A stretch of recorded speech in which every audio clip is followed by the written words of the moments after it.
Hello everyone, my name is Mehek. I hope you guys are doing fine and safe, and like always, I also hope that you guys are reading. Back with a really witchy read, I would say. The book that I finished reading is called Enchantments. It's by Maya Spalter.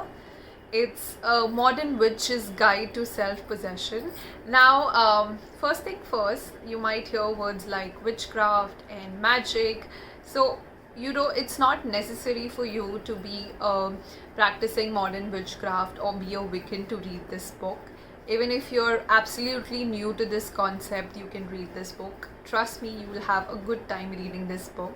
Personally, for me, I enjoy witchy reads, fiction or non-fiction. In fact, I have read a lot of books on modern witchcraft, so I am quite aware of the concept and some of the most of the terms used in this book. But even if you're absolutely new to this whole concept and if you're just curious to read about it, this is the book that you should be picking up. The book basically offers insights into how you can, bring in magic in your daily life using certain elements. Now, the author, in fact, Maya Spalter, she is a witch. She's the one who has written this book.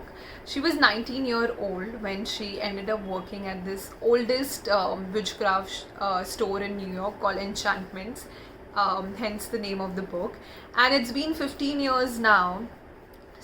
She's still working in the store, and this book is basically a collection of, all the experience and learnings that she has gained in all these 15 years working with the candles, the herbs, the spell books, and the cats in the store. Now, the book is distributed into two parts. The first part talks about the magical elements, like herbs and crystals and candles and colors that basically you can use for various purposes. For example, every color evokes a different purpose. So when I'm talking about red color, it is for motivation or sexual attraction. When I'm talking about green color, it's for abundance or usually for money magic. Similarly, blue color is for protection and peace. So things like that. And the second part talks about how you can combine these elements into creating a magic. Now, personally, if you also ask me, I feel that for some people they might think that magic, or it's like, what are we talking about, it's an illusion or something. But if you ask me, your intuition, your gut feeling, and the affirmations that we do is also a kind of magic. If you think about it, you're hoping for a miracle to take place when you stand in front of the mirror, or when you say affirmations in the morning, first thing in the morning. So it's also a kind of magic, personally. So yeah, this is what majorly the book is all about. Part 1 is about the magical elements. Part 2 is how you can combine these elements to welcome the magic in your life. So the author takes you through, there are various chapters. Initially the author takes you how you can, in order to start casting a spell or doing a magic of any way, you need to have an altar. So the author guides you about how you can create an altar in your space. An altar is basically a sacred space in maybe in your room, or in your house, anyway, a place where you sit and you might meditate, chant, or do these spells. It's more like a temple sort of.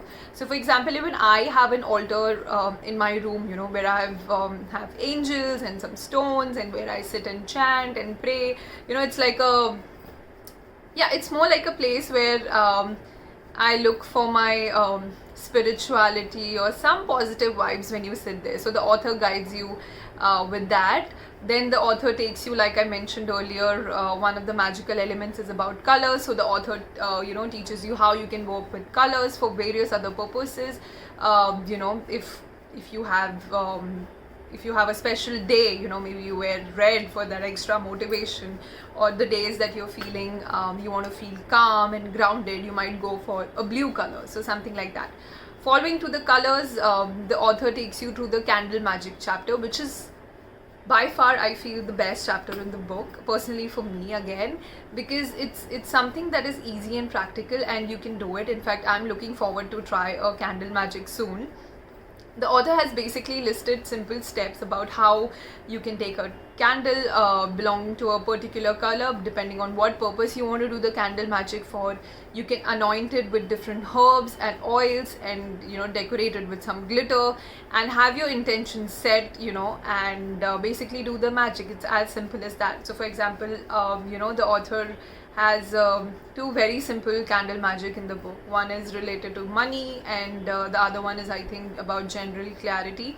So for example, if you're doing a money magic, you would take you need to read the book for the exact steps, but I'm just giving you an overview. So you might go for a green color candle, and you might anoint it with the cinnamon or sandalwood oil, which stands for abundance and growth and money, so something like that. And you also have sigils, which are basically things that you can draw on candle, just to so basically using all these elements to make your intention stand out, like this is what you're doing the candle magic for. So yeah, that is about the candle magic. Then you will also learn about the herbs, different herbs and oils that you can use for different purposes. For example, what herb you can use to just relax in your bathtub, or what herbs, simple herbs that you will find in your kitchen, which you can use for protection of your home. It's easy, you can find all these things in your grocery store or in your kitchen. So things like that the author has listed. There's also fun stuff, like she's spoken about tarot and zodiac signs, so giving personality traits about each of the zodiac signs, which was fun. Again, reading moon signs. Then she has also spoken about some of the witchy holidays that you can enjoy with friends. For example, Samhain, which the common people know it as Halloween. So yeah, this is what is the major content of the book. Please know that this is not a spells book. You won't find spells in this. The book just offers you tools to kind of start your way into modern witchcraft. I think full praises for the author, because she has made the book so much fun. It's not rules and regulations and a strict guidelines. In fact, she's made it funny, and she's offered experiences from her own practice, so it's like she's directly talking to you. And she makes such valid points in the book. For example, she says that there are no rules and regulations when it comes to magic. I mean, there's no a right way. It's important that you follow your own intuition and gut, and you make your own magic, which is a really nice point that she made. Another important that I missed during the money spell was that, again, she points out that while you're doing the money magic, it's important to understand that there's a difference between the money required for need and the money required for greed. So she says that from her own experiences, usually the money magic works when the emphasis is on need rather than greed. So you might want to be careful around that when you're doing the money magic. All in all, I feel it's a wonderful book for someone who is looking to welcome intentional magic in their daily lives and just get an intro about what modern witchcraft is. There are some really practical information in this book, nothing that would sound bizarre to you who has never come across these concepts. And in fact, there are easy tips and tricks that you can imbibe in your daily lives. I would definitely recommend this book to anyone and everyone who is looking at an intro into modern witchcraft. And because the author has made it really funny and she's being honest and blunt, I'm sure you're going to have a wonderful time, reading this witchy book. Yeah, so that's all on this wonderful book. I'm going to see you guys next week with another interesting book. Till then, I'll be busy doing some candle magic, and if I plan to do something, I'm going to report it to you guys in one of the videos. But yeah, that's all on this. Take care. Bye bye. Love you.